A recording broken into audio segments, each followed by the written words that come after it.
Welcome to the 24th episode of the GameFor Podcast. In this episode, still recording from home, we'll talk about finding and playing solo games during this time of virus.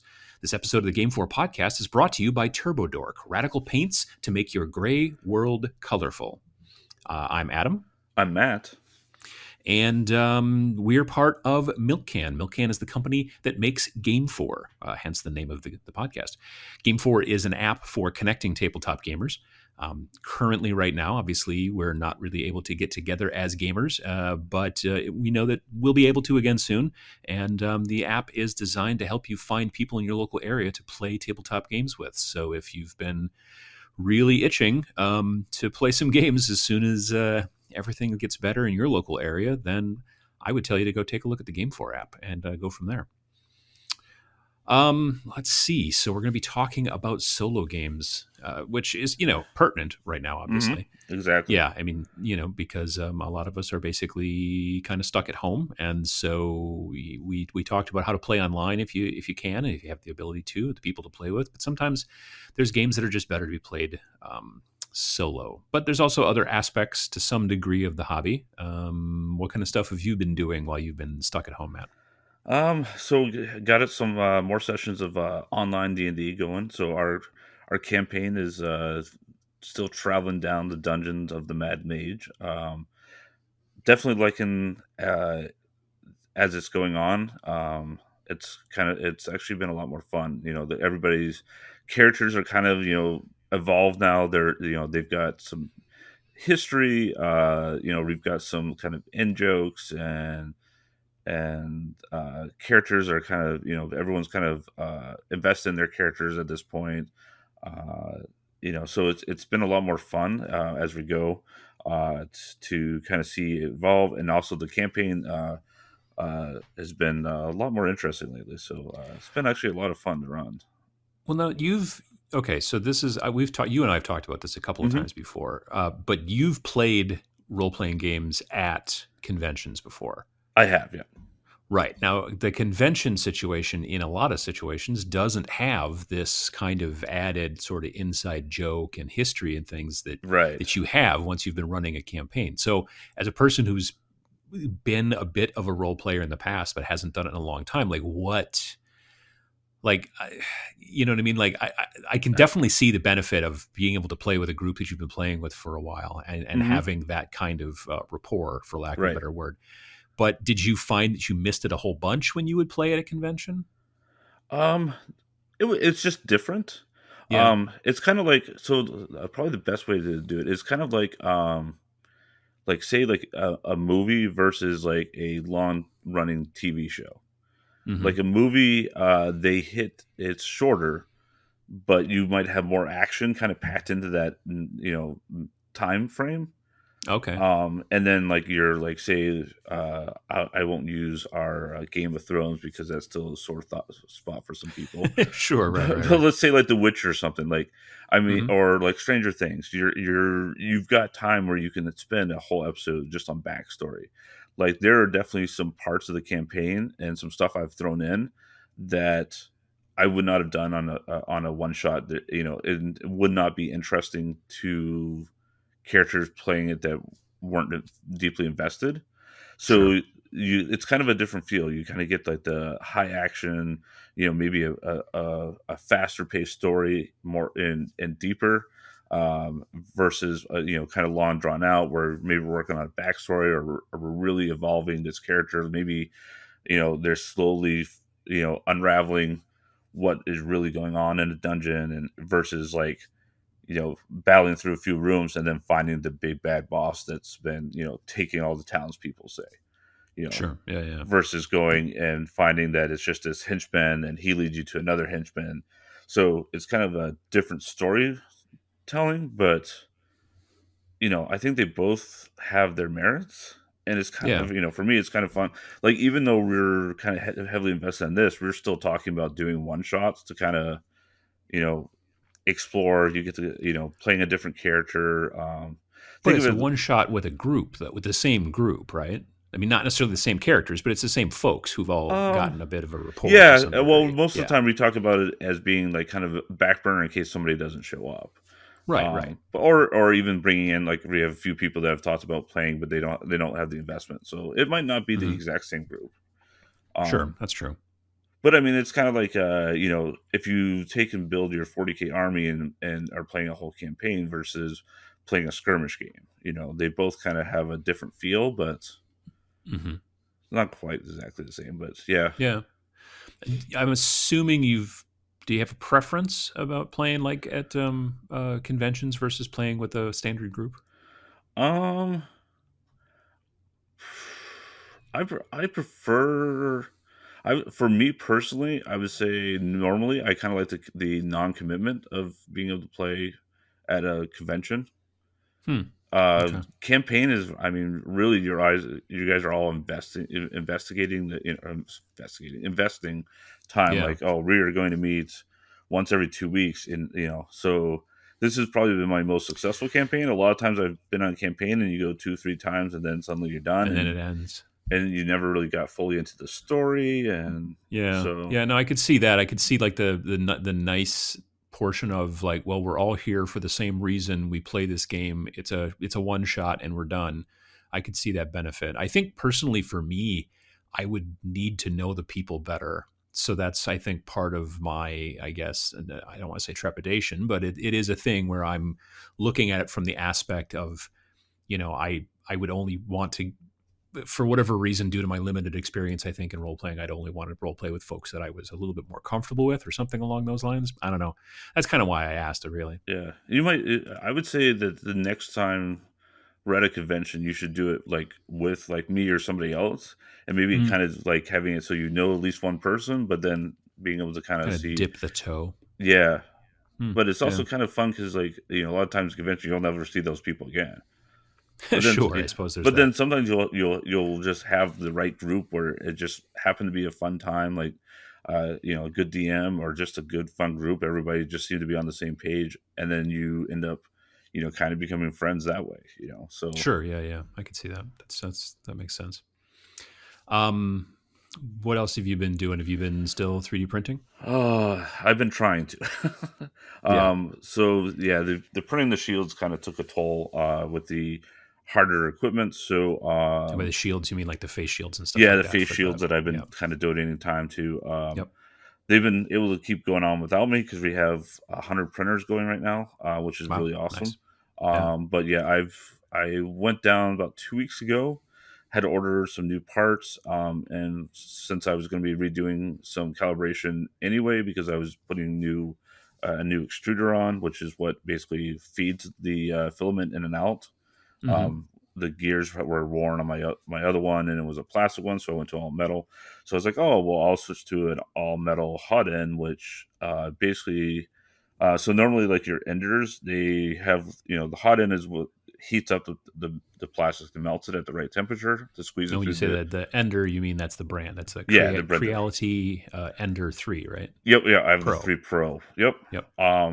So normally for that brand and a lot of the brands to kind of save money and also simpler manufacturing, they the kind of like the fan part you see where it looks like a heat sink because that's really Mm-hmm. what it is. Yeah. Still has a part of the tube going through that to guide the filament through it. Mm-hmm. The problem with that is that your hot end then can't go above a certain temperature because it will start melting that tube. So Because it's usually, plastic on the right. inside. So usually around 230, 240 is your max temperature, recommended temperature for using Celsius? those. Yeah, for using Okay. those brands. Mm-hmm. Um, After that, it starts to melt, leaves off fumes, and ruins it, and bad things happen. So if Right. you want to print, like ABS or even some PET G, which are different, basically brands of plastic that Types of are, plastic, yeah. yeah. So yes, types of plastic.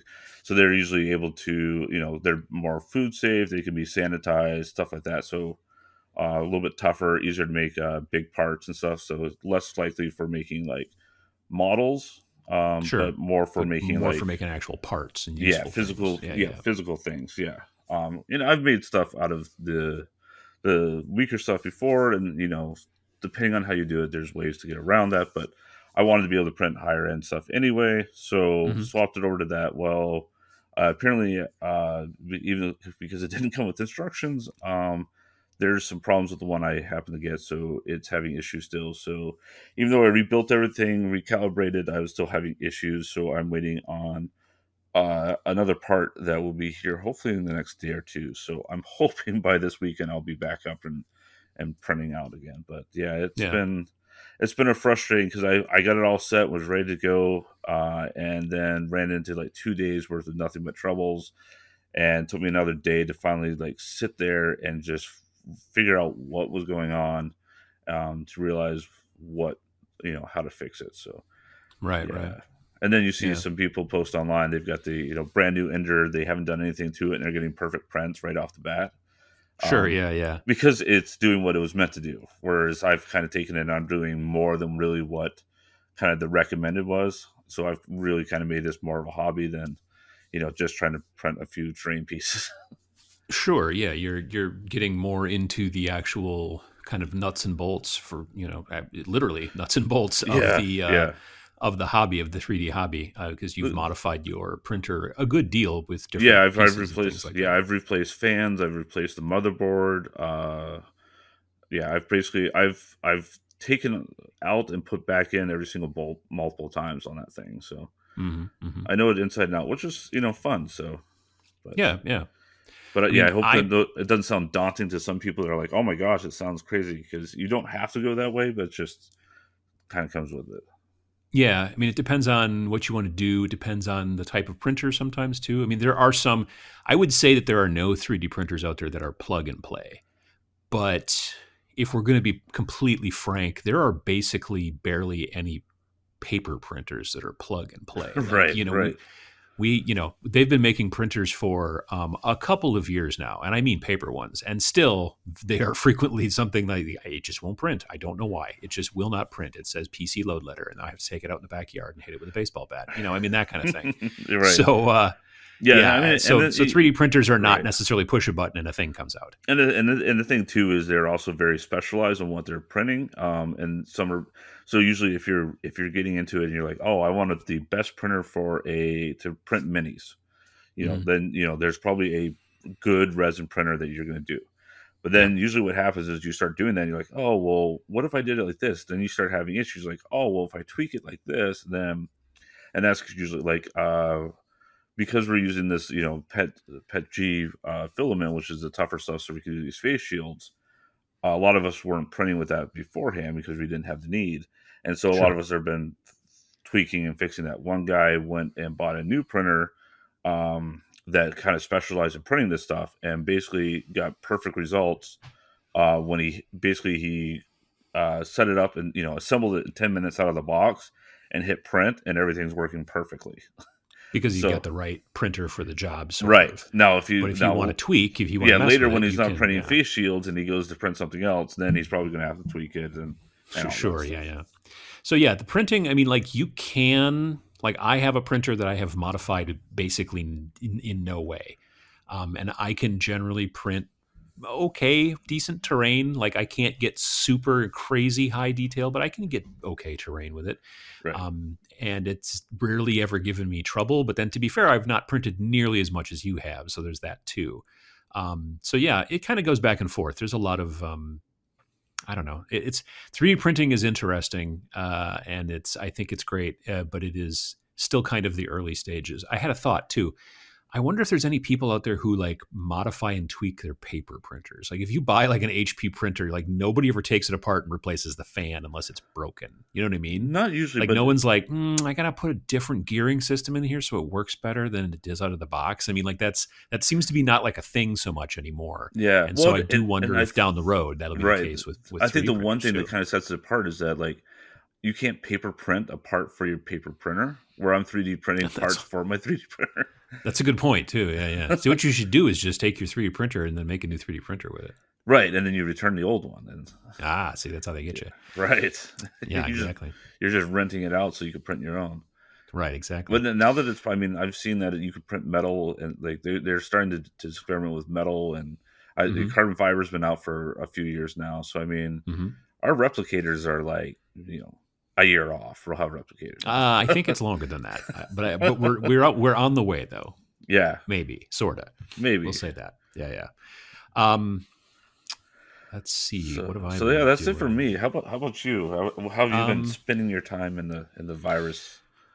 yeah. Well, I've moved into build mode for a while. I had been doing some painting, and I finished up my um, I'd finished up my second warband for Star Breach, and so these were like kit bashed kind of figures that I put together from a bunch of different kits, hence the term kit bashing, and mostly a lot of Necromunda and Adeptus Mechanicus from Games Workshop, and just different pieces, and also some extra resin parts from like companies like Puppets War and Anvil Industries, like buy heads, like strange heads and things like that. And so, because sometimes just swapping a simple head and maybe a gun can make a model look very, very different, and then it doesn't look like all the rest of them. So I've been doing that, but that second warband is finished and painted up and even varnished now, so they're good. Um, so right now I am working on two very much smaller war bands for a very much smaller game as well, called Planet 28. Star Breach is kind of an indie skirmish style miniatures game. Planet 28 is even smaller yet. Like the two war bands that I'm building for Planet 28 are 3 models each. The entire instruction booklet is only 16 pages long. It's written and produced by a single person over in England, named, I believe, Nick Evans. And so I found out about that game and got very interested in it. It's got like a very kind of interesting kind of narrative kind of thing that you can do with a relatively simple rule set, and so I kind of like that.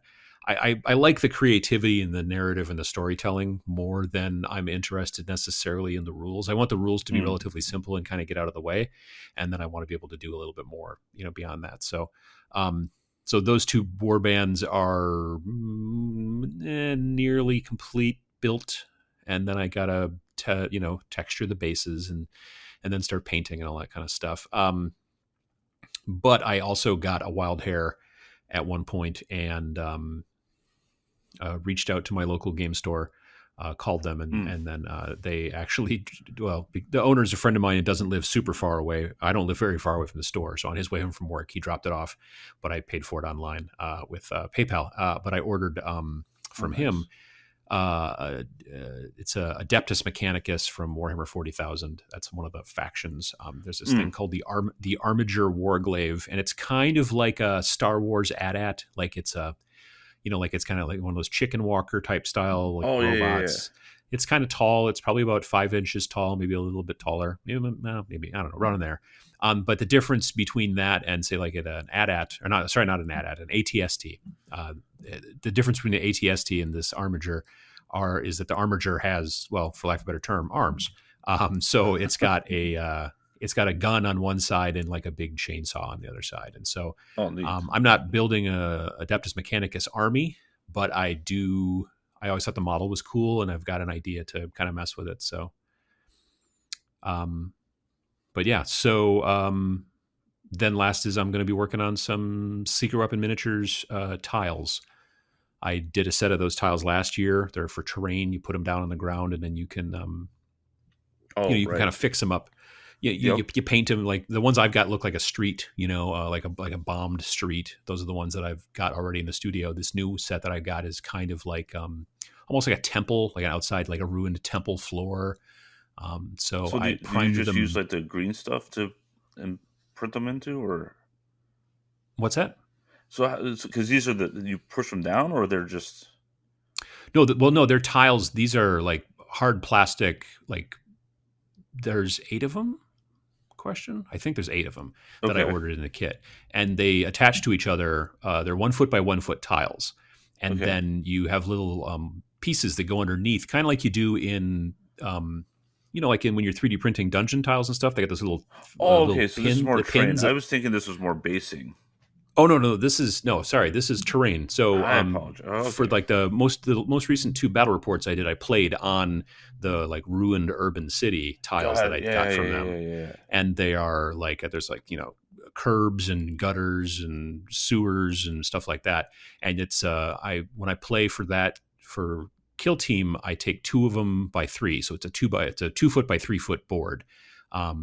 And this new set, I'll probably be doing roughly the same. Although there might be some games I could even play 2 by 2. But yeah, so they're all primed up, painted, kind of a sand color, and I'm going to start detailing them and doing all that stuff soon. So that's another project. But there was like a real nice day a couple weeks ago where it was all like 60. So I went outside and primed them with some rattle can real quickly while it was still decent out, and that's easier.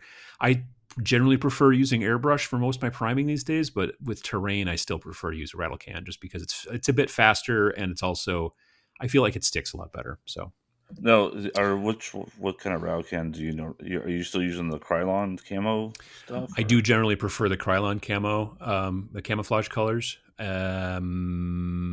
Rust-Oleum also has a line of camouflage colors. I like the Krylon a little better, but in a pinch, I will use the Rust-Oleum.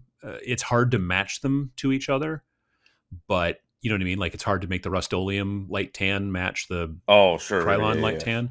Right. They kind of just don't. But if you start with one, I would say in the project, stick with if you stick with Mhm. Rust-Oleum or if you stick with Krylon. I'm finding that like Krylon was really hard to find for a while, and then all of a sudden I could start finding it again, and now I'm having a hard time finding it again. So I don't know what it is with Krylon, but it's up and down. I wonder Like if it's I could go to the local like hardware store just down the block from where I live for a while and get all 6 colors, and now they're not having it anymore. And I don't know what it is with Krylon. I I think it's wonder like if a Coke it's and a Pepsi thing. yeah. Do you think it's You know that, what or I do you mean? think it's more like specifically for those type of Krylons? If it's like a seasonal thing where they're like, oh, people are like building their Yeah, hunting maybe. I blinds don't and stuff know. like that. I mean, that's a possibility.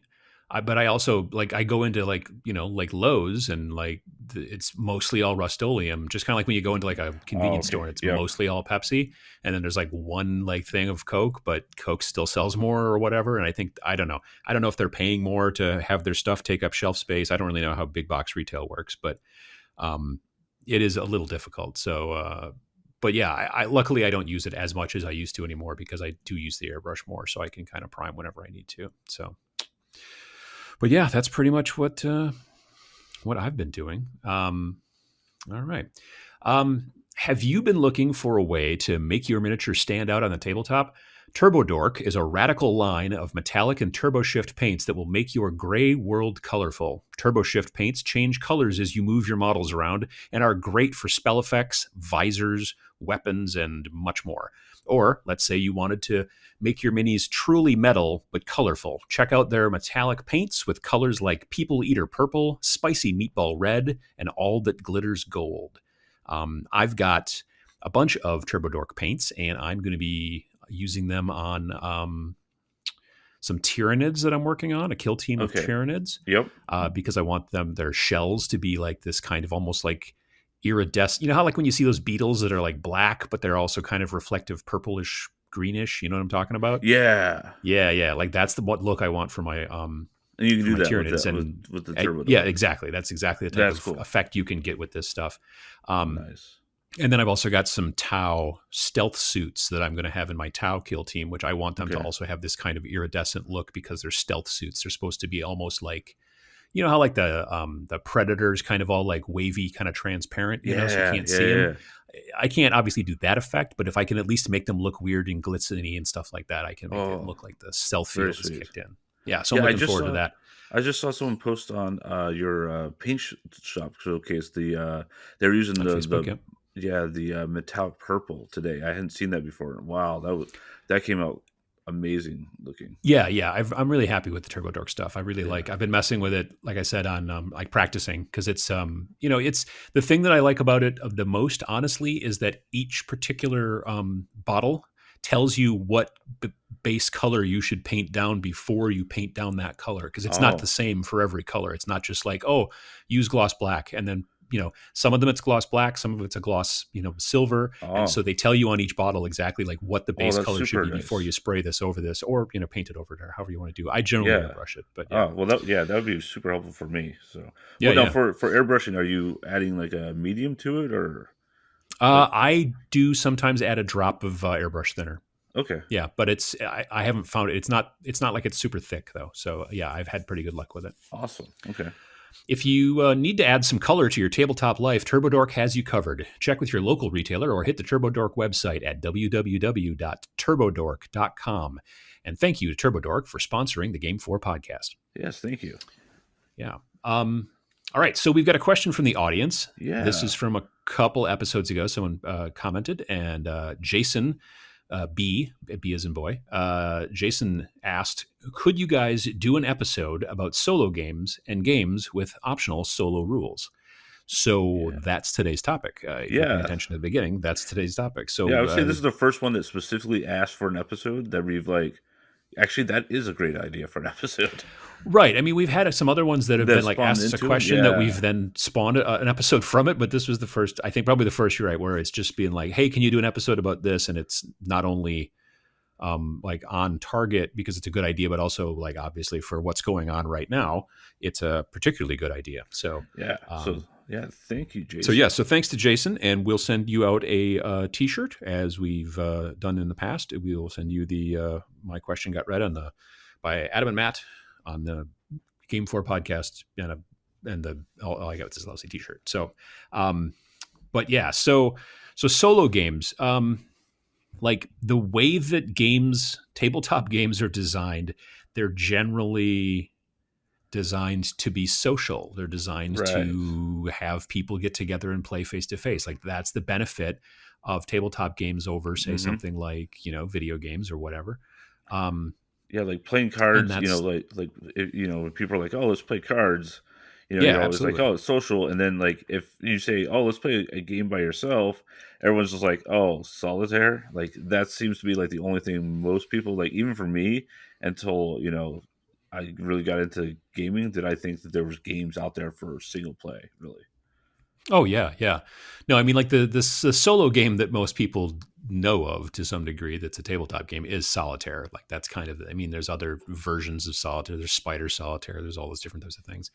But that's the thing that a lot of people think of. But honestly, there are many different ones within the different kind of genres of hobby tabletop gaming, not talking about cribbage and poker and stuff like that and whatever, or even things like Sorry or Life. But I'm talking about the stuff that, that we're talking about in this show, tabletop miniatures games, board games, the cool Euro games and all that kind of stuff. Role-playing games, collectible card games, that kind of thing. So with tabletop miniatures games, they are generally designed to be played one-on-one, and it's a more of an adversarial type of situation. But it doesn't have to be. Sometimes a lot of games that can be co-op can also be played single player. Right. Co-op games are normally designed so that we're all on the same team. Let's say there's 3 of us playing the game, and we're playing against the game. We're playing against monsters. We're playing against whatever. And generally in those situations, there are some sort of rules that kind of explain what the monsters are supposed to do. Like there are games out there where one person gets to play the monsters, and it's almost like being a GM in it's almost like being a GM in the in a Dungeons and Dragons kind of a thing, or a role playing thing. But that's not something you see too frequently in tabletop miniatures. So that in that situation, if you want to have a co-op game, then the bad guys, whatever they might be alien bugs, they might be undead skeletons, they might be zombies or whatever, that kind of stuff. Then those have to be run by some sort of rule set, these guys, they will move this direction. They will be attracted to noise, it's whatever. Basically AI, if you think of video games, it's basically, it's an artificial intelligence. How are they going to react to what you're reacting to, kind of give them a challenge against you? Exactly. So there are plenty of games also out there that are just designed to be played solo if you want to, but they can also be played multiplayer. I don't know of any games, frankly, that are designed to be played only solo. I have not come across that yet. I've seen plenty of games that have solo rules that are either an add-on or are part of it, or you can take the co-op version of the game and just only play with one person instead of playing with multiple people against the AI, as it were. But I've not come across any games so far that are just designed to only be played solo. 2 of the RPGs I'll be talking about were designed just for one person. Nice. That's cool. So but typically, it's like 1 to 4, and you'll usually see, well, it's still better with 2 or 3.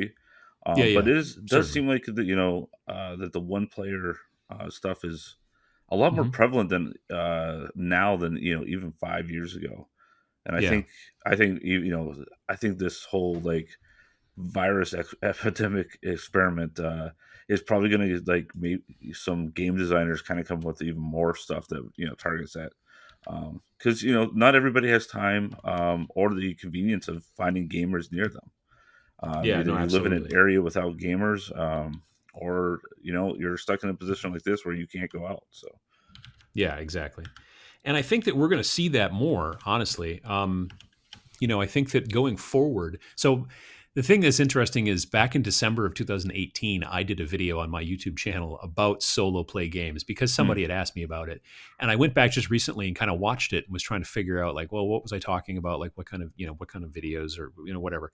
And it was really interesting to see how many, like I talked about the reasons why you might play solo, and never did worldwide pandemic come up into Come it. You know on, what I mean? Adam. Like there was no, I know. It was just a lot of well, maybe you your friends are all like gone someplace or whatever, or you're stuck in a well, or You didn't it even do was like all you these didn't even do weird like the situations. zombies are outside, so you can't go Right? outside. So you're No, just like, never well, thought of I'll worldwide pandemic, but I think that it's something that we should maybe think about going forward. And I yeah. think that you're going to see. I mean, I'm seeing right now, just off track a little bit. I'm seeing right now at least within wargaming, I'm seeing companies that are making war games coming out with solo rules right now because they're like, they know they need to keep you engaged Hmm. and keep you wanting to paint stuff and produce stuff and things like that. And if right now you can't do anything but play video games because you don't have anybody in your house to play with, that's not great for them. So I've been seeing both big companies and small companies kind of rushing out to some degree Yeah. solo play like add-ons for games so that you Right. can still, enjoy it. And I think that that's just a good thing. One of the reasons I think it's a good thing is because, at least within war games and probably also within board games to some degree too, it's a benefit in that you don't have to worry about going to play the game with other people later on and not knowing how to play if you can play it single player first. Like Right. you can get the hang of it and then be like, cool, now I understand it better. And so now when I go play somebody at their house or at the shop or at a club or whatever, then you know it better. So that's helpful. So anyway, tabletop wargaming, tabletop miniatures games. Some of the like Mantic games out of the UK makes actually a really decent grouping of games that can be played in single player. Um, One of their more popular games is based off of the Walking Dead, the cartoon, not the cartoon, the comic, The comic. not the Right. TV show, not the TV show. It's technically the license is for the comic book, not the Right. TV show. Which is why it shares Um, the name of one of the mini series sections like of the chapters. Yeah, comic. Yep. it's called The Walking Dead All Out War, and that is based off of the comic book. So in that game, it's designed to generally be played co-op. So you've each you got a miniature or whatever, and then you have the zombies are basically run again, like I said, by a rule set. So depending on how much noise you make, depending on all that kind of stuff, the zombies will move in certain directions, and you can almost like to some degree, you can almost kind of kite them around a little bit. Like if this guy makes noise way over here, then the zombies will move over there, and then these other people can kind of go this way. And so it's an interesting kind of mechanic in that situation. But yeah, Okay. the Walking Dead, and so that's got a starter box. It's got plastic miniatures. They're not painted or anything like that. You got to paint them, but I don't think you have to build anything per se. And then it comes with like all the parts that you need. It's a little bit, it's almost a bit of a gateway game, but it Okay. doesn't come with like a board to play on. It doesn't come with like hexes or So squares or anything like that. It's designed. it's like a step up from like say Zombicide then maybe. Yes, yeah, I would say because Zombicide is a gateway game, but it is Does have the still board and stuff, yeah. it's still kind of board game-ish, and The Walking Dead can be sort of played that way, but I don't think that they ever come with a board in those boxes. Yeah. But they do Okay. come with like flat terrain, which you can also I've seen it played with like really cool 3D terrain and all that kind of stuff. I've seen it run with all kinds of things like, crashed cars and burnt out buildings and like trees and all kinds of great stuff. So yeah, Very cool. that's a Yeah. game that's pretty good for that kind of stuff. Um, Yeah, I've got to Dungeon check that out. Saga, also by Mantic Games. That one Okay. is More of a like a dungeon crawl, but again, it can be played co-op or single player Okay. because the bad guys, the skeletons and stuff that live in the dungeon that the adventurers are kind of going up against are again run by a rule set, so you don't have to worry about that as No, much. no, like for like this one and even the last one, Mhm. are there like scenarios you go through, or is it like random starts, or Oh no, how, no, yeah. It's both of these are pretty like you can play kind of randomly if you want, but the standard games are designed like here's the scenario. Like especially with Dungeon Saga, they're like, okay, this is the scenario. Set up the tiles like this to build the dungeon. You know, put the treasure here, here, and here. Do this and that, the other okay, thing. And so, yeah, it's definitely like if you want to make your own scenario, you certainly can, but it's not like a standard kind of miniatures game where you can just very easily decide, well, we'll just bring two forces and see who can kill the other force. It's a little bit more, yeah, scenario slash story driven. And then there's another game that's based slightly off of the same rule set from Dungeon Saga, but it's for folks that prefer the sci-fi lifestyle. And so that one's called Star Saga, strangely enough. And again, sort of the same situation as far as like you've got a bunch of models, you've got bad guys. I believe, and I'm not 100% sure on this, I think that the bad guys in Star Saga might be basically like space rats. Like they're called the Veer Min, which okay, is like that's short for nice. it's kind of It's like like that's vermin. instead of vermin, right? Yeah. Nice, But I could be wrong on that. I know the Veer Min are definitely part of the Mantic sci-fi story, but I don't remember if they're the bad guys in Star Saga or not. I own a copy of it, but it's I haven't it's at the studio. Um, so yeah, but it is something that can be played single player as well. So all three of those are from Mantic Games out of the UK. They do some good nice. work. So Yeah, um, and just so you know, check our notes on YouTube. We will try to have links and names. So if you missed a name or can't find it, we'll try to have links in our show notes on the YouTube yep. channel. Mhm.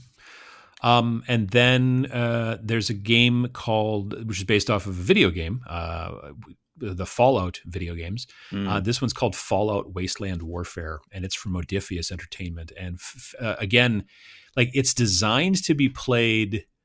Um, it's designed to be played normal kind of adversarial, but it can also be played co-op, and they did after initial launch. I don't know if it's on the website or if it was an extra thing that they just added into the box later on. Fallout Wasteland Warfare was initially a Kickstarter, so I think there might have been some sort of tiers that came out a little bit later. It didn't all come out at once, but they did come out with solo rules as well. And also, if you've played the video game, like the most recent single player game from them, which I believe was probably Fallout 4.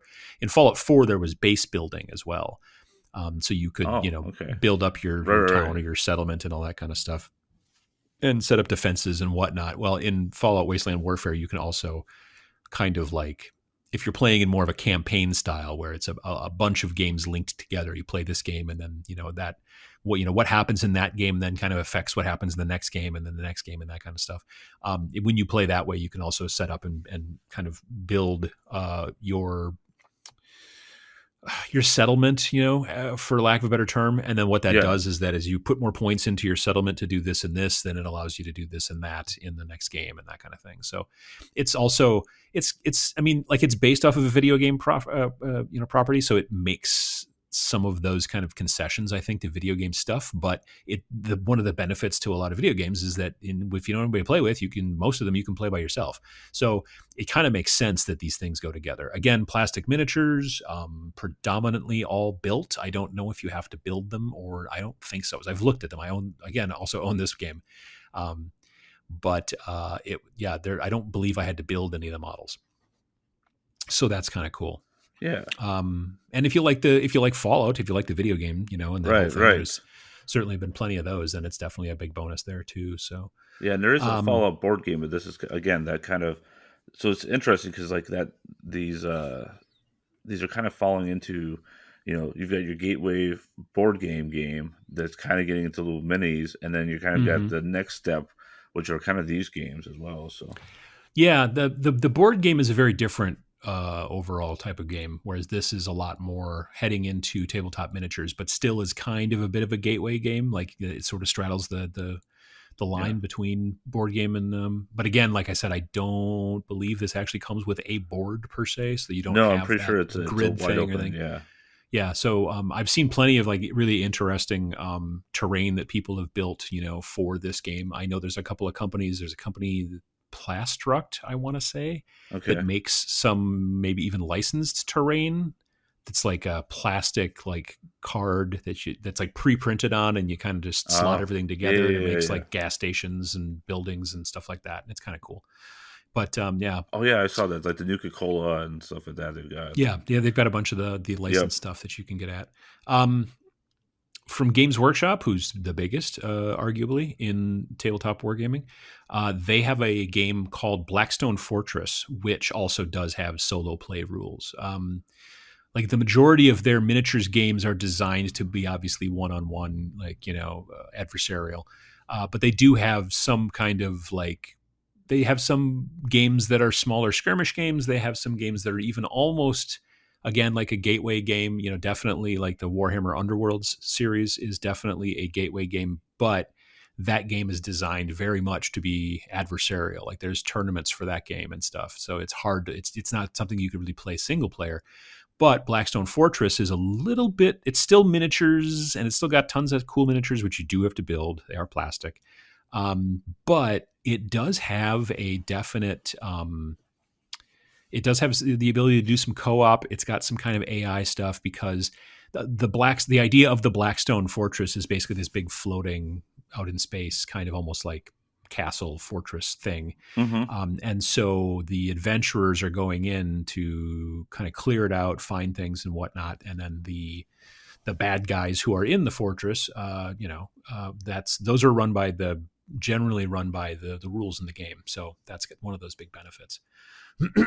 um, Another big game that is designed not directly for single player, but does have a single player aspect if you want to go down that road, is Kingdom Death Monster. And that is by Nice. Adam Poots, and he's the Kingdom Death company, basically.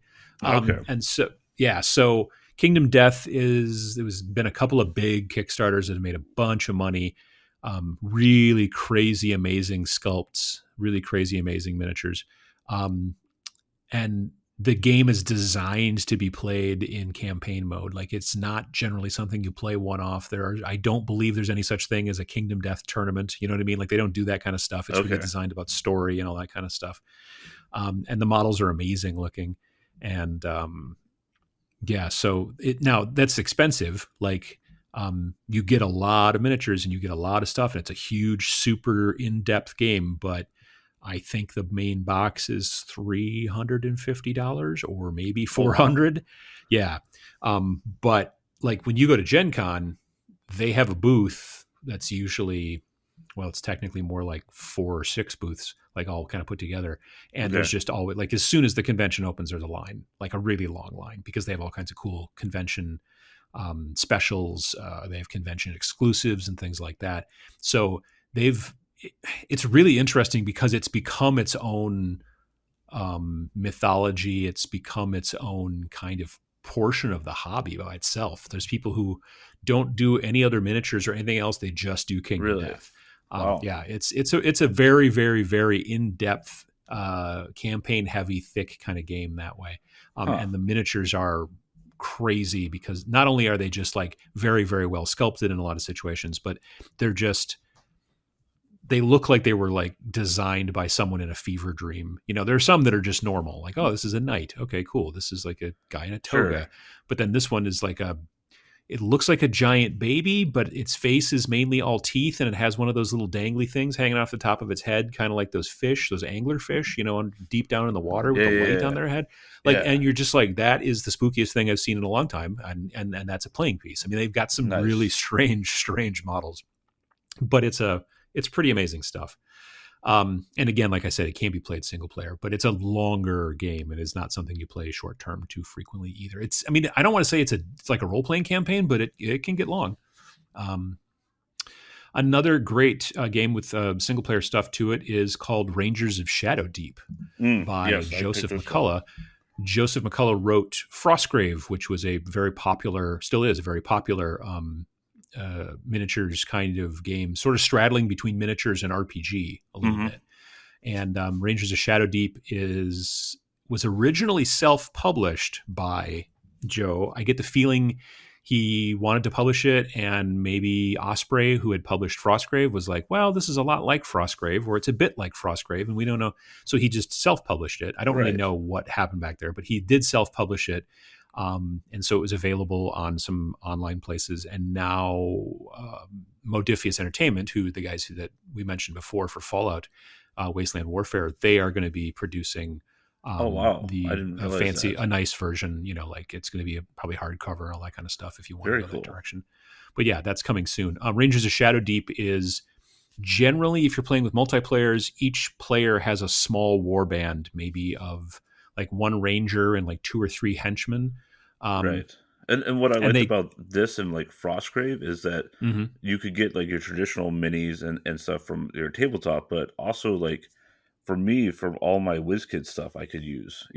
Oh yeah, it uses a lot of like sort of standard dungeon, for lack of a better term, Dungeons and Dragons tropes. Yeah, So kobolds Reapers and and yeah, all yeah, all that kinds of stuff. stuff like that. So yeah, you can easily use a lot of those miniatures because it doesn't have a miniatures line; it's just an instruction manual. Yeah. But it's a lot of fun, and it allows your group to kind of not expand, but to advance. As you play again, Yep. more of a campaign style. Your ranger gets more powerful, and this happens and that happens, and it can be played, like I said, multiplayer, but it can also be played single player as well. So. And then, kind of lastly, off of and these are again, there are probably plenty of other games that are out there that are solo that are in wargaming. These are the ones that I know of probably the most. Mm-hmm. But if you've got other ones that you're interested in letting people know about, if you're watching this on YouTube, put it in the comments. But the other one that I'm looking at here, or that I'm familiar with, is Star Wars Imperial Assault by Fantasy Flight Games. This was Mm-hmm. before the Star Wars Legion game, but after the release of X-Wing. And it is again a small skirmishy kind of. It's definitely a gateway game because you are playing on a board generally. It's a little dungeon crawlish, but with Star Wars dudes. And there was a single player like add-on that you could download from the Fantasy Flight site that's designed predominantly, again, more for campaigns, but it's kind of cool to have the ability to be able to sit down if you've got that game and play it single player. Yeah, there's lots of at the very least expansions get for better. it and stuff. Yeah. Oh yeah, and there's plenty of expansions. And the Definitely. models are great. Yeah. Our friend Jason from GameFor, Jason painted basically all the minis while he was running it. So we were kind of doing he was running the bad guys at the time. But yeah, it was a fun game. I really liked it. Yeah, and now they've added, like I said, rules basically, so you don't have to have somebody running the bad guys. They can be kind of run by themselves. No, I'm assuming have any of these that you've looked at, are they all just kind of like rule book rules, or are any of them like AI driven from like electronically? Yeah, electronic. I believe these are all basically just rules, but the Star Wars Imperial Assault one, I swear I know I came across one of them where like, or you could use this app as opposed to using the instruction manual. But I can't remember which one it is. For some reason, Star Wars Imperial Assault is what's sticking in my mind, but there could have been a different game altogether. But yeah, I think that's honestly where we're going to see this go to some degree, is we're going to see companies who are going to, especially if this kind of pandemic thing kind of starts to happen from time to time, Right. I could easily see a definite value add to a game that you're going to buy being like, oh, also there's there's a app that you can download for free that will then tell you what to do with the bad guys, so that you know what I mean, like, and or something along those lines. There's a lot of different. I can see it being beneficial for people that are trying to get better or just learn the game too. Like, I just got my stuff painted and would love to, like I just got my kill team painted. So, but now I've got to wait till I can find someone to game with, and then I've got to find someone to game with that's okay with me learning. So versus where I've already played. Most people are okay with you learning. I haven't had an issue with that. I just know that for some people that's kind of anxiety, a little bit of Sure. Oh anxiety yeah, no, typically. definitely. There's definitely So people out there that being have able to go, that oh, I've issue, run and this, like it's I've played like 30 games this at helps. home, and, Right. you know. Yeah, absolutely. What about board games? You're more the board game guy than me. Yeah, so this is not an exhaustive list by any means, just because there seems to be a ton out there now. Yeah. I did a quick. I was looking through the Board Game Geek, like their top 20, I believe it is. I don't think it's top 25. I think it's top 20, and Hmm. nearly half of them right now have a one-player rule set, which I'm sure that's helped right now by the fact that you know those games are getting picked up more often right now. So it's Oh, absolutely. and they're being played a lot. Hmm. But I also it looked like there wasn't too many like old games on there. A lot of them were new, so I think there's also kind of a switch to people being able to play single player as well. So yeah, I'm gonna go over a few that I know of right offhand, but check out Board Game Geek's list and look for one player options on their search, and you can find a whole bunch of games there. Hmm. Um, so Spirit Island, this was probably like about 2 years ago. I would say this was kind of the hot game. I still like it. It's probably one of my favorite board games still. But this comes with a single player option, and it is a co-op game, so it kind of makes sense that you could play it single player. Hmm. Um, but basically, yeah, um, you're basically playing the spirits. So the game premises on there's an island that you've got these invaders, basically people coming to build their towns and houses and stuff all over the land. Well, you as a spirit are trying to basically kick them back off, Sure. so that they don't invade and kill off the friendly inhabitants of the island, Hmm. tribal people and animals and stuff Animals like and that. such. Sure. Yeah. Yep. And it's fun. You can play different. There's 20 different spirits. Plus, there's more expansions coming out and stuff. So Hmm. uh, lots of different replayability in this, and it's a fun game. Very challenging. I would say even as I got good at the game, I still would lose. Probably about half the games or a quarter of the games. So it's definitely not one that like once you figure out some mechanics, you can just plow through. You can still be very challenging, and when you play your spirits, the different powers that each one has, you can it'll tell you right on there like this is a good one to start off with if you're new to the game, or if you really want to challenge, try this one out because it'll in this type of scenario it'll be really hard to do. So Right. Exactly. it can kind of ramp up with you, which is I think really helpful because Yeah, that's the especially big as you're thing. trying to learn and get better. Yeah. Yeah, and board games really that replayability is really the kind of the key for me is can I play this more than once, or is this going to be a $50 game that I played twice and then it sits on the shelf Right. and Exactly. until Yeah. we purge it like last episode. Exactly. Yeah. Yeah. So yeah, that's from Greater Than Games Spirit Island. Hmm. Another one that's I think just about everybody in the tabletop community's heard of is Gloomhaven, Oh yeah, which that was was a big game, both physically yeah. and also like sales Right, wise and it was the popularity. big box, and Yeah. like it took them almost a year or two before I think they were able to finally keep it on the shelves at your local stores. Um, Oh yeah. Yeah. and Absolutely. they just launched their Kickstarter, Frosthaven, which is basically the next version.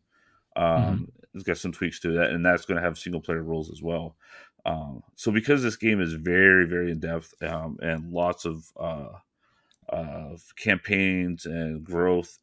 It's actually nice as a single player so that you can kind of play that because again, you're basically going to have to commit almost like a RPG style to get them all done. I know that to my other friends, we were playing fairly regularly. I think like I think we played like 12 weeks maybe, and we Hmm. barely got into the game. I don't even think we got 10% in the way. So It's incredibly in depth, from what I understand. I mean, not so much that like the game itself, the gameplay is in depth.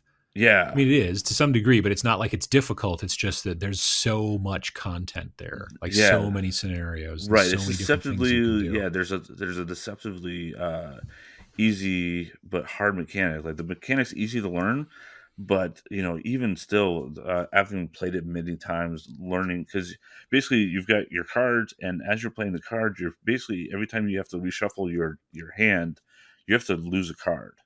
Right. So you're basically whittling down, and that's really your life as well. So if you get attached, you're losing cards, and so, and then, or if, like, sometimes the cards will have special conditions where basically it's an extra powerful attack or something else. Well, you can only use Hmm. that once, and once you do, you lose that card. Well, every card has two things on it, so you might lose something for the rest of the game. Plus, you're basically a reshuffle down now for being able to use your powers, but sometimes you just have to use it. So it's a very Yeah. good risk versus reward thing to it, and you're trying to make it last. And yeah, it's fun. It's a really interesting game too, from the fact that it's kind of a gateway game because it straddles a bunch of fences. Like it's got an RPG element to it. Hmm. Is that but it's also got plenty of miniatures, kind of. Yep, yeah. All of your main characters are like actual, like, resin Yeah. um, uh, miniatures, and then you've got a lot of stand-ups for all your for each of your different types of monsters. But then it's So also kind of like a board game as well. So it's got like it sort of is in all three of those camps to some degree. yeah, and you play with Yeah. cards, so it's almost Right, yeah, but they're not collectible. So, no. but still, yeah, it is. It's a very. It was a huge project. I think that I was surprised at how well it did. I mean, I know it's amazing. Kind of like the Kingdom Death Monster is also this humongous project, which Yeah. would have been difficult to sell to a bunch of different companies and say, look, this is what we're going to do, because they would have gone, that seems too big. But as it turned out, people liked it. Oh yeah, definitely. I think it got some more people into RPGs, and it scratched my itch for RPGs on board game night. And yeah, I highly recommend it. So yeah, I Hmm. would recommend getting in on Frosthaven too. It doesn't seem like the two are, they're both in the same world, and they're basically different towns. But I don't think you have to. I don't know if you have to play the first. I'm pretty sure you don't have to play the first to understand what's going on in the second one. But there might be some Easter eggs and stuff that referenced items in the first one, possibly. I don't know. So it's not particularly a sequel. Yeah, it's right. Yeah, I'm not sure if it doesn't seem like they're fully diving into, like, Gloomhaven 2. It's more of just a, Sure. yeah. But it's not an add-on either. It's its own standalone. Yep, right. Yeah, yeah. Okay. What other stuff you've got with a Um, single player, the board game? so this is a late ad by me. It was Castle Panic by Fireside Games. This one is basically the easiest way to explain it. It is basically a tower defense game that's been put into board game. So the nice thing, and the reason why I wanted to add this to the list was that it's good for kids. My kids like Hmm. playing this game. For most of them, this was their first board game, and it scratches that itch of they get to kind of co-op and work with you, but also Yeah. because you can play this single player because of it has rules for the monsters and everything else. They can play this by themselves. So if they're bored and wanting to play, but say you're still working, it's a great game to just pull out and they can play. It's got a few small expansions, but there's a lot of replayability in this, and fun artwork and stuff. So you That's know cool. Yeah. I mean, I know there's a bunch of different like offshoots of the Castle Panic series. yeah, yeah, there's like Yeah. My First Castle Panic, I think, too, or something Yeah. like that. Yeah. There was So a Star Trek one, I think, as well, yeah, that I yeah, I remember think they've seeing done a someplace in few. the store. Yep. So yeah, that's, like I said, I just wanted to kind of hit on those three for board games. But I know so many other ones, like Wingspan. I saw was on there. Several others I haven't even gotten a chance to play. So definitely check that out. Um, so that's it for me for board games. So then RPGs. Let's talk about Yeah. RPGs. I started Yeah. getting into RPGs. I like couple of these I found out about. I think it was, one of our early episodes, and we made the mention of, well, you can't play RPGs by yourself. There's no solo Hmm. RPGs, and I got several comments. Some people in my gaming group pointed out quickly that I was wrong about that and sent me links. So I got a few of those from there, and then as I was doing that, I was investigating more this past couple of weeks and found some even more crazy things that are going on in our RPG world. Um, So the first one, this is probably the most unique game I found. Mm-hmm. It's and I'm not positive on how to pronounce it. When Nyronaut, when Ironaut, In the notes, it looks like that's the words one iron ought. Yeah, yeah. So I'm I not don't know sure how to exactly pronounce how that to. either. Yeah, but it's so this game is not only is it a solo game, but it's a solo game you don't have to be awake for to play. So That sounds like it should be easy, you know? yeah, yeah. So So you play it you in your sleep? you literally play this game in this sleep. I don't even that's the you'll have to explain that. Okay, so basically, from what I can read, it is it kind of goes on the premise of being able to do a waking dream, which is basically you are able to, while you're dreaming, understand that you're dreaming and actually kind of control your dream. Okay. And so basically, before you go to sleep, you have some kind of mission, like say, we're going to free the town of this plague, you know. Okay. So you're like, okay, so in my dreams tonight, I need to do something that would help, heal people, cure people. So you're supposed to keep a dream journal, and you're supposed to try to control your dreams if you can, or just remember what you're dreaming about, and then based on how whatever you dreamt is going to control how you're navigating through this campaign that you've come up with. So if you Uh, don't get the so if your dreams don't go the way you want or you don't right. do the thing, you not get any experience or Then it sounds like you basically will like before you do it, you basically said a if things go right, this happens. If things don't go right, this happens, and you keep hmm, branching it that way. interesting. So it's got rules on how to create your character and how to develop these campaigns, and even will teach you how to do a waking dream. They've got Hmm, a Spotify playlist. They've got some techniques and stuff like that. Like, yeah, it sounds interesting. I was like, there was no way I could interesting not. is a word, yeah. Yeah, there's no way I could not mention it after after I read about it. I'm like, so yeah, that's again one iron ought or something. Yeah, yeah. Yeah, so Interesting. you don't even have to be awake. So Right, yeah. so now if you fall asleep, while you're working from home, you're actually playing an RPG. Right, exactly. Yeah, You're multitasking. right. The next game is a system. It's more of a system. It's from World Mill Games. It's called Mythic. Mm-hmm. Basically, it is a way to do like a random dungeon crawl. But it's really the premise behind it is that they claim that it can work with just about any system.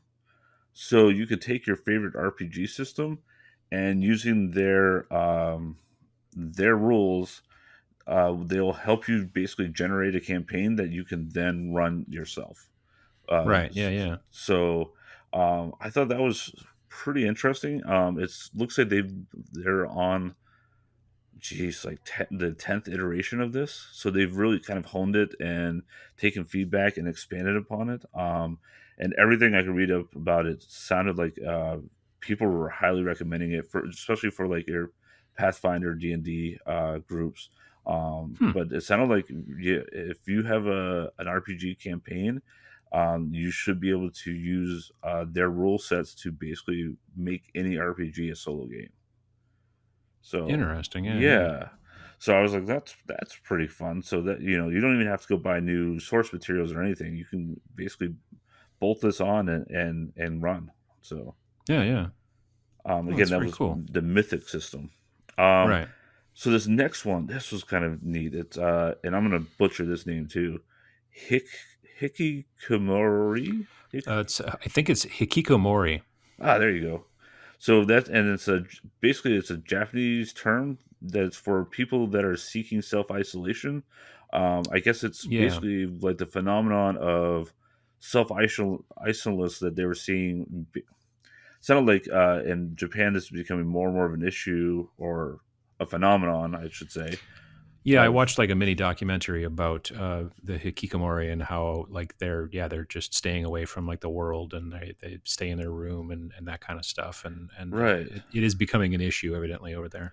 Yeah, so this is an RPG based on the phenomenon that you play by yourself. Hmm. And it's basically one of these self isolationists dealing with the world around them, but still being kind of self isolated.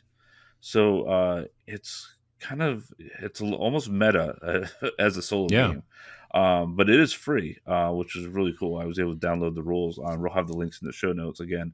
Hmm. But yeah, I read through it. It seems pretty interesting. Sounds like you can play it almost right away. Yeah, I thought that was pretty cool. With the whole Yeah. meta aspect. Yeah. Yeah. Uh, the next one is again more of a system than a true RPG. But it's called the Pocket Dungeon. And again, this is free. I actually found the one of the links right on Board Game Geek. I'll try to give that link as well. But Hmm. basically, you can play this with all you need is a pencil, some kind of dice mechanic, so either physical dice or a dice rolling app on your phone, and then post-it notes. And it basically you print out the dungeon, and then so they have like a randomizer type thing that will create this sheet you print out, Hmm. and then based on that, and then you follow the rules with how you fold up this piece of paper, and then how you assign and write down different stuff through your post-it notes, so that the post-it notes basically become your dungeon. And then it determines your encounters, but it also kind of staggers it so that it's kind of getting harder as you go, and maybe more of a boss towards the end type thing. So almost like a video game dungeon crawl to some degree, Right, like but a it's like a Diablo, because the turn or the dungeons are all procedurally generated or exactly, yep, whatever. Yeah, yeah. So that's it's a cool. beta, basically print off and procedurally generate a dungeon for yourself to run through. Oh, that's really cool. Yeah. And then the last one I kind of want to talk about. I know that there's some other versions of this, but I could not remember them before the show started. But Hmm. is it kind of crosses the line between RPG and CGs? Is the Pathfinder adventure card game? So this one kind of you use cards, but you're playing Pathfinder rules, but you're everything's card based. So Yeah. it's kind of a gateway game or a cross game. I don't know the best way to do this, but you're leveling up. You're getting you're gaining items. You're fighting basically you're fighting minions, and then you're fighting a larger boss, and exploring the dungeons. It kind of has that same kind of shuffle mechanic where you shuffle in different events, part ways through the deck, so that you don't know exactly when things are going to occur, but you can kind of tell that it's going to occur, in this, first quarter of the game, or last quarter of the game, likely Hmm. type thing. But our group, our tabletop group, played this many years ago, I would say. The very first one, and played all the way through. Very fun though. That will take you quite a long time to play, but definitely something you can do single player as well. Yeah. Um, There's another one that I just remembered that I didn't have in the show notes. There's a game called Four Against Darkness, oh, I've heard of that. and Okay, yep. yeah, and Four Against Darkness is done by the same author who did Song of Blades and Heroes, Hmm. which is a popular kind of indie RPG, not RPG, miniatures like skirmish game. This game is designed to be a little bit more along the lines of that. But when you start talking about like randomly generating a dungeon, Four Against Darkness is the same type of thing. It's just basically it's a book, and then it tells you like you kind of are randomly making the dungeon, and then you play it, and it's designed to be played single player. But I think you can play it with multiplayers as well. But Nice. I think it's actually maybe designed to be played single player. So yeah, that's another good one to think about. What about collectible card games? Are there any? Yeah. So, I, I mean, I know you can it's play them online, so they don't really have a necessity. right. I Yeah. mean, not So, all of them you can't play them online, but yeah, the best I could the find. I big mean, ones. living card games. which are not really CCGs, but are kind of True. targeted More like towards board CCGs. games, really. I mean, there was definitely, one player. You've got your Ascension, you've got Lord of the Rings LCG. Those all have single player variants. And living card games, for people that don't know what that means, it's like a game. It's a card based game, kind of like, let's say, Magic the Gathering, except that it's not random cards that you get every time you buy a box. If you buy an expansion or a box, you know exactly what cards are in there because it's the same cards for everybody, and then Right. you're building the deck based off of those cards that everybody gets. So it's not the chasing the really super rare card to add that's powerful to add to your deck. It's just take the cards that everybody has access to when they buy the game and then build the deck you want to use. Yep. Yeah, and so that's the living part of the card games, Yes. as opposed to the collectible part. Mm-hmm. But yeah, I could see those being potentially like a single player sort of thing. Yeah, so Lord of the Rings definitely had a single player, and I thought I saw a couple other ones for some of the other ones. Like I said, I think Ascension was another one I came across. Yeah. But a lot of those do, I think, because of the card mechanic, do have a lot of online variants. Or I know Ascension can maps be and stuff. online. Yeah, Yeah. and apps are great. And the only other way I when I was looking at solo play was kind of like for Magic, basically doing almost like a chess style where you basically build two decks and you are basically playing get yourself, but with the two decks. Sure. Where you're sitting on one side of the table and then he'll sit on the other side of the table, or spin the Lazy Susan, or however. Sure. Yeah, I could see that. Yeah. That'd be not too bad. I could see that. Yeah. Yeah, so there's options out there if you're interested in playing tabletop games, or if I was going to say by yourself, or if it's not just an interest but a necessity because of the current lockdown and who you got to play with and things like that. There are options out there for you to be able to play games. Many of them are add-ons to games that you may already own that you can download online. Some of them are straight up just direct downloads.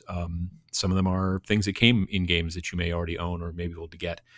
But yeah, it's important that we're flattening the curve and all that, and staying at home and hobbying, or whatever, doing our stuff, not outside, not out in groups. And so it's important to do this. And so we're hopefully giving you some ideas that you can use to find some things to spend your time. If there's some solo play games that we've missed, and I'm sure that there are, then if you're watching this on YouTube, definitely put them in the comments below. And if you're someone who is looking for something, then take a look at the comments and see if people have posted some things, and then maybe you'll find something that you enjoyed, or something that trips your fancy. I don't know if that's an actual term or not, but yeah. Do you have any plans to play any single player stuff, or are you just some of these working more on that? Yeah, some of these I might try out. Like I said, I don't know if I'll get into the dreaming one, but yeah, that's an interesting one. Yeah, but some of the other ones, yeah, I printed out the rules and I've got them down, so I might, at least have them handy so that if I get, with all the free time I have all the time, But sure, right, yeah. But I definitely see it being fun, or like when we start air traveling again, being able to like sit there and play an RPG by myself on an airplane ride would be amazing. Oh, yeah, no, that would be cool. That's a cool idea. Absolutely. Cool. Well, thanks again for listening to this episode of the GameFor Podcast. If you've got any questions or comments and you're watching on YouTube, please leave a comment below. If you're listening via your favorite podcast player or just aren't into the whole YouTube comment section thing, then you can feel free to reach out to us via email at podcast@iamgamefor.com. You can also find us on Facebook, Instagram, Twitter, technically TikTok. And lastly, to find out more about the GameFor platform designed to connect tabletop gamers, please check out our website at www.iamgamefor.com. That is www.iamgamefor.com. Thanks. Thanks, everyone.